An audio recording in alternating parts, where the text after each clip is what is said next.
Pala saint Thomas college of teacher എഡ്യൂക്കേഷനിൽ നിറവ് മനസ്സ് നിറയട്ടെ NSS സപ്തദിന ക്യാമ്പിന് തുടക്കമായി. 2ാം വർഷ B.Ed വിദ്യാർത്ഥികളുടെ NSS കമ്മ്യൂണിറ്റി ലിവിംഗ് സപ്തദിന ക്യാമ്പിന്റെ ഉദ്ഘാടനം മന്ത്രി റോഷി അഗസ്റ്റിൻ നിർവഹിച്ചു. നേതൃത്വവും സാമൂഹ്യ പ്രതിബദ്ധതയും എന്ന വിഷയത്തെക്കുറിച്ച് മന്ത്രി ആദ്യ ക്ലാസ് നയിച്ചു.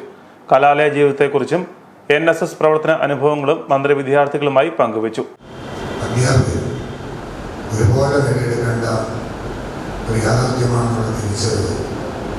പ്രത്യേകിച്ച് അധ്യാപകരായി തീരേണ്ടവർ ഒരുമിച്ച് ചേരുമ്പോൾ ഒട്ടേറെ കാര്യങ്ങൾ ചിന്തിക്കുവാനും അറിവിൻ്റെ പല കാര്യങ്ങളെക്കുറിച്ചും പുതിയ തലത്തിലേക്ക് എത്തിച്ചേരുവാനും സാധിക്കും എന്നുള്ളത് സംശയമില്ല.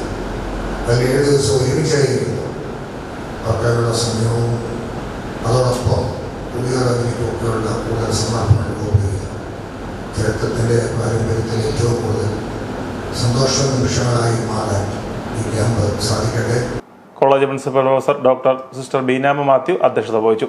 College vice principal doctor TC Thankachan, doctor Sunny Joseph, doctor TM Mollykutty തുടങ്ങിയവർ പ്രസംഗിച്ചു. College NSS program officer doctor Alex George, NSS volunteer secretary Linda Eldhose, camp leader Nibin Babu എന്നിവർ നേതൃത്വം നൽകി.